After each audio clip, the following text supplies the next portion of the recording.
أهلا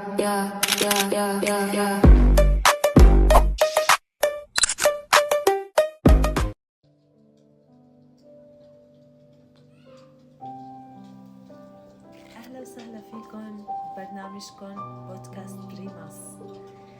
على هذه الأرض ما يستحق الحياة، هيك قال الشاعر محمود درويش، وهيك حنبلش برنامجنا.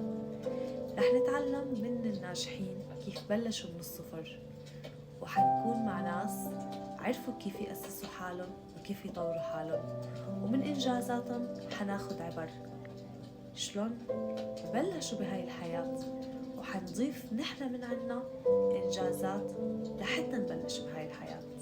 وأهلا وسهلا فيكم مع ضيف مرشد اجتماعي وأخصائي تغذية. بعد الفاصل استنونا. مثل ما خبرتكم قبل الفاصل، ضيفنا لليوم مرشد اجتماعي مهم وأخصائي تغذية وإنسان مفيد للمجتمع، وعنده بعض التجارب بالحياة خاضها. حابين نحن نغمق اليوم بهاي الحلقة ونسأل أسئلة خاصة، ونشوف شو هاي التجارب اللي أثرت فيه لحتى وصلته لهاي المرحلة. حابين نتعرف اليوم عن أهم التفاصيل عن ضيفنا العزيز نايف العنزي. أهلا وسهلا فيكم. أهلا وسهلا فيك ضيفنا العزيز ببرنامجنا اليوم مع ريماس.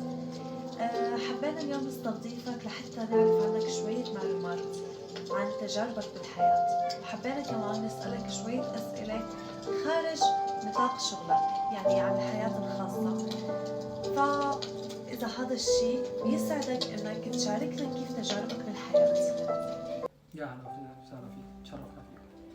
نايف العنزي، في مجال إنك تخبرنا شوي عن سبب غيابك بهاي المدة السنتين؟ وين كنت مختفي على السوشيال ميديا؟ والله بصراحة سبب الاختفاء هو كان في عندي شوية بحوث علمية عن الفطر الريشي. إذا ما بدي أقاطعك، بس نحن حابين نعرف أكثر عن موضوع الشركة اللي تحدثت عنها، اللي بتستخدم خلاصة الفطر الريشي تمام للعلاجات، شركة DXN. نعم، للأمانة هذه الشركة تعرفت عليها عن طريق صديقي، أهداني معجون أسنان، وهذا السبب اللي خلاني أتعرف عن شركة DXN. طيب، من فوائد هاي الشركة وشو قدمت للناس؟ للأمانة الفوائد اللي قدمتها فوائد كثيرة، يعني منها للشعر خلاصات الزيوت اللي هي منقية وتصفي بصيلة الشعر والبشرة، ويعني فيها فائدة كثيرة في شد البشرة وإغلاق المسامات والهالات السوداء. حلو كتير. طيب، موضوع اللي انت تحدثت عنه من قبل، موضوع انه في علاجات للسرطانات وعلاجات طبيعية ومجربة ايضا على الاطفال وكبار السن، في مجال توضح لنا اكثر انه هاي الحبيبات الخضراء من شو مستخلصة؟ يعني كمان مضاف لها فطر الريشي أم لا؟ طبعا هي كلها مستخلصة من الفطر الريشي ومن أعشاب وطبية وطبيعية تكون محيطة في نفس الدائرة اللي يكون فيها هذا النبتة المزروعة، فكلها خلاصات أعشاب طبية 100%. يعني في تجارب حقيقية؟ للأمانة شركة DXN سوت تجارب حقيقية، وأنا أول من جرب هذه المنتجات فشفت فيها شيء يعني عظيم، وللأمانة يستحق يعني الثراء الكامل. هلأ بهذا الموضوع نحن حابين إنه نتعمق أكثر، ولكن وقتنا ما بيسمح، فحابين إنك تعطينا الملخص عن هاي الشركة. هي أنت من قبل تحدثت بإحدى الفيديوهات وأنا متابعتك عن إنه الشركة ماليزية. صار لها كم سنة هاي الشركة فاتحة؟ للأمانة أنا عن طريق البحث المطول عرفت أن الشركة هاي شركة ماليزية ولها قرابة 14 سنة. تمام. هاي الشركة موجود منها حاليا في كذا دولة، مثلا في تركيا، في ماليزيا، في كذا دولة، وتطورت لحد انه صارت موجودة عند العرب، ولا لا لسه ما وصلت؟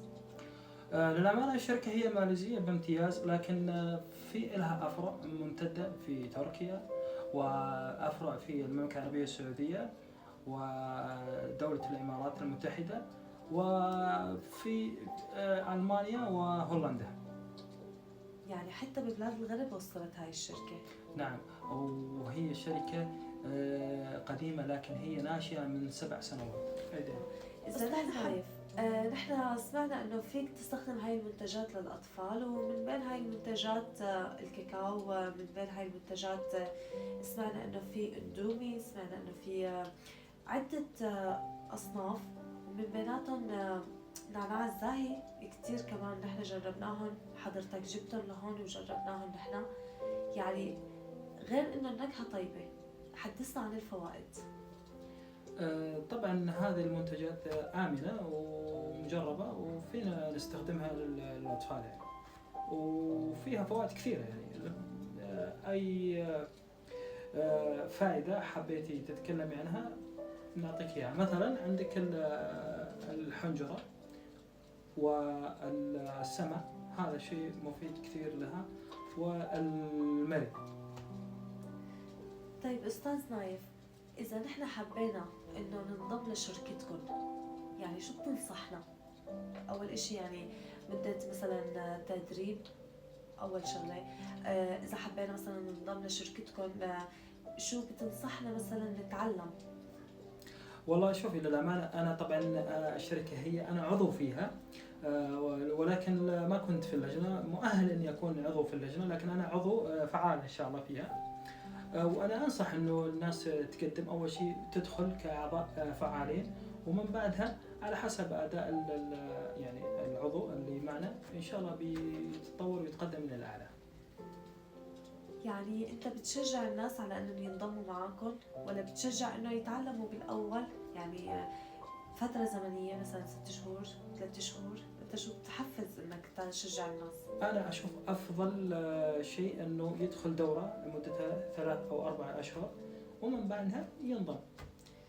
في ناس مختصين إنهم يدربوا الناس على إنهم كيف يتعاملوا مع الناس وحسب أمراضهم، ولا إنه لا إنه خلص في تدريب عبر الإنترنت؟ طبعا في الاثنين موجود، في بإمكانك أونلاين، وفي بإمكانك تكون موجود ضمن الشركة، وفي معنا أخصائيين، وأنا من ضمن المرشحين للأمور هذه، كوني أخصائي اجتماعي ومرشد اجتماعي. طيب يعني إذا مثلا حدا من الأعضاء فكر بعد فترة إنه يلتغي عنكم، تمام؟ فهاي المؤهلات اللي انتم قدمتوا له إياها، حسب ما انت ذكرت لي انه في مؤهلات الماسي، في مؤهلات مثلا، وعندكم كمان دعم كسفر، دعم كمال، دعم انه يروح يقدم انجازاته بخارج البلاد. فهذا الدعم اللي حيكلفكم انتم مصاري وحيكلفكم جهد بالتدريب، ان هو حاول انه يسحب حاله، شو بكون هو التكلفة اللي حطها، ولا بس فائدة لإله؟ والله للأمانة طبعا يأسفنا أنه أحد من الأعضاء نخسره وينسحب، لكن هذا موضوع راجع له وشيء خاص فيه. هذا من ناحية الرأي الشخصي، لكن من ناحية المادة طبعا احنا نساعد أي عضو يدخل معنا إلى حد معين ما، ونوصله للمركز اللي هو طامح له، وهذا كله طبعا التكاليف على بناء الشركة. طيب إذا حدا فكر مثلا إنه يلتزم معكم في مكتب خاص، ولا عن طريق الأونلاين يعني بكل سهولة مثلا عن طريق الجوال فيه يلتزم مثلا، ولا إنه لا إنه لازم يلتزم معكم بمكتب خاص أو بشركة خاصة؟ طبعا أكيد مو بالضرورة يلتزم معنا التزام كلي، ويقدر يشتغل عن طريق الأونلاين، ويقدر يكون بحضور يعني في الشركة. فإذا كان شخص عنده عمل آخر يقدر باليوم يفضي نفسه ساعة أو ساعتين، وعن طريق الأونلاين يدخل معنا بالشركة. جميل جدا هذا الكلام. كم عضو تحسن إنك تنزل تحت اسمك وتعلمهم؟ يعني القدرة على الإنسان الطبيعي إنه بعد ما يتعلم ويدخل هاي الدورات كم إنسان فيه ينزل؟ طبعا بعيد عن السلسلة الهرمية، أي شخص يقدر يدخل أعضاء، وهذا من صالح الشركة ومن صالح الشخص طبعا. وما في مجال يعني محدد أو أشخاص محددين، ممكن للأربعة 5 6 أشخاص 10 أشخاص، طالما يقدر يدخل أعضاء أو أعضاء موثوقين، هذا شيء جميل ومفيد للشركة طبعا. إذا ما بزعجك سؤالي أستاذ نايف، سؤال شخصي، إنه شو المرض اللي كان صايبك لحتى دخلت هاي الشركة واقتنعت إنه هذا الشيء كان كتير فوائد لإلي؟ للأمانة هو هذا كان مرض على شخص عزيز علي، وكان هو سبب تساقط الشعر. وصديقي طبعا موجود بالرياض، وأنا حاولت أني أسوي دروس، ما أدري إذا بإمكاني أذكر اسم الشخص تحت التحفظ يعني، فما راح نذكر خصوصية الصديق. فهو صديقي اللي خلاني أدخل المجال هذا، فاكتشفت فيه فوائد كثيرة للشعر يعني. طبعا أنت قلت لنا سابقا أنك تعرفت على الشركة عن طريق هدية من معجون أسنان، ومن ثم عالجت صديقك من تساقط الشعر. طيب ما في حدا مثلا شفت غير مثلا صديقك أو معجون الأسنان، حدا من اللي أنت بلشت فيهم بالتدريب إنه استفاد أيضا؟ للأمانة في أشخاص كثير، وفي من ضمنهم عضو معنا برضو كان في معه نفس المرض أو تقريبا مشابه للمرض هذه، ما تسمى الثعلبة، يكون جزء بسيط من الرأس تساقط منه شعر، وللأمانة تم معالجتها، مع أنه هو حاول يعالجها كثير ب يعني علاجات تقليدية، علاجات أعشاب طبية، فكان الحل الأمثل هو أنه يعني ياخذ العلاج من الشركة. جميل جدا. أستاذ نايف، بالنسبة للنساء اللي بعثوا لنا عن طريق الرسائل، حابين يسألوك إنه في منتجات للتنحيف، يعني هو سؤال يعني نسائي، ولكن حابين نحن نعرف إنه في منتجات للتنحيف. طبعا هو في منتجات للتنحيف، لكن أنا بفضل التنحيف عن طريق القهوة. هذا منتج جميل. الكوفي طبعا هي أفضل بديل عن السكر، يعني أهم شيء الخبز، دائما أنا كنت أذكر الخبز والسكر، هذه أهم أشياء، يعني إنه هي سبب رئيسي في زيادة السمنة، وهي تكون مجموعة دهون على الكبد، هذا يأثر على الوزن بشكل كبير يعني. طيب القهوة اللي موجودة بشركتكم أيضا مضاف لها الفطر الريشي؟ طبعا كل المنتجات اللي موجودة عندنا هي مستخلصة من الفطر الريشي. طيب إذا مثلا بدك تنصح النساء، يعني أي نوع من القهوة من DXN؟ طبعا أكيد أنا أنصح بالقهوة السادة اللي هي من مستخلصات ومستحضرات شركة DXN، وهذه هي الأفضل، ما يكون داخلها أي نوع سكريات. أستاذ نايف، طبعا نحن وصلنا للختام معك وتشرفنا كمان بحضورك، ولكن حابة أسألك سؤال أخير، وهذا السؤال يعني إذا ما فيه إحراج أوكي جاوب، إذا فيه إحراج خلص أوكي بننهي الحلقة هون. أنت تحدثت من قبل عن حياتك وذكرت أنك لست متزوج، فنحن حابين نعرف شو سبب عدم زواجك لحد اليوم. والله بالأمانة هو طبعا كان في قصة حب قديمة، وللأسف باءت بالفشل وما تم زواج، فأنا أتحفظ على هذا السؤال بس فقط إلى هنا، يعني أقدر أكثر شيء أقدر أصرح فيها. وأنا بصراحة يعني تفرغت للشركة وابتعدت عن الحب والعاطفة والأمور الخاصة يعني. طيب أستاذ نايف، ضمن تفرغك للشركة يعني بمخالطتك مع الناس اللي ضمن الشركة، لقيت إنه في طبقات فقيرة وطبقات غنية، ولا لا لازم أنتم تنقوا طبقات مثلا معينة من الثقافة ومن المال؟ لا بالطبع أكيد لا، ما لها دخل. الطبقات والثقافات كلها سواسية، وإحنا يهمنا المحتوى اللي يقدمه العضو ويكون فعال في الشركة. طيب شفت إنجازات من غير دول؟ قابلت غير دول؟ للأمانة إيه، كان في أصدقاء. في عندي صديق من روسيا، وكان عندي صديق من إيطاليا، وصديق من فرنسا. طيب في وجودك في السعودية لقيت تفاعل مع هاي الشركة؟ في تفاعل مع الناس عم تنضم لهاي الشركة؟ وشو السبب؟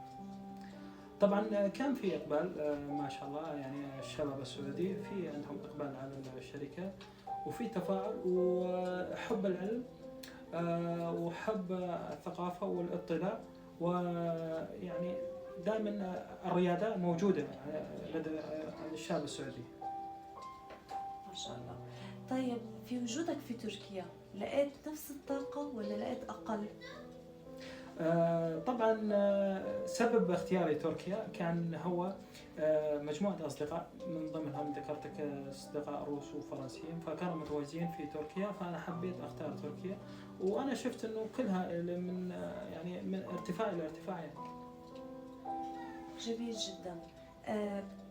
في مناطق مثلا محظور عليهم انه يوصلون المواد الغذائيه مثلا، فما بالك اذا كانت شركه عظيمه كدي اكس ان عم يوصلون هاي المنتجات مثل سوريا، مثل لبنان، مثل مصر، ومثل الاردن. هاي الاماكن بوصلون هذا الدعم؟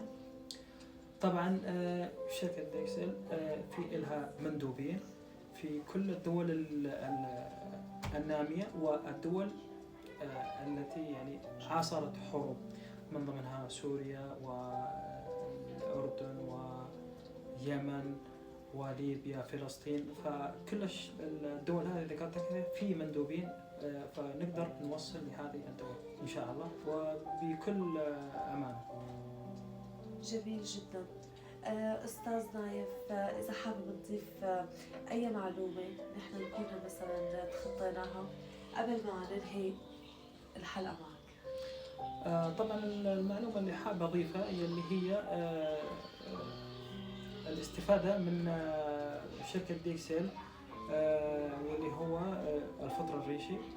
فيه كثير أشياء يعني مفيدة، وأنا أنصح كل الشباب وكل اللي عندهم أمراض أو عندهم نكسات أنه يتقدموا لهذه الشركة ويستفيدوا من المنتجات اللي قدمتها، وهي إن شاء الله منتجات طبية وآمنة 100%. بتشرفنا فيك أستاذ نايف العنسي، واستمتعنا كثير بالمعلومات اللي قدمت لنا إياها عن الشركة الماليزية، وإن شاء الله تكونوا أيضا استفدتوا.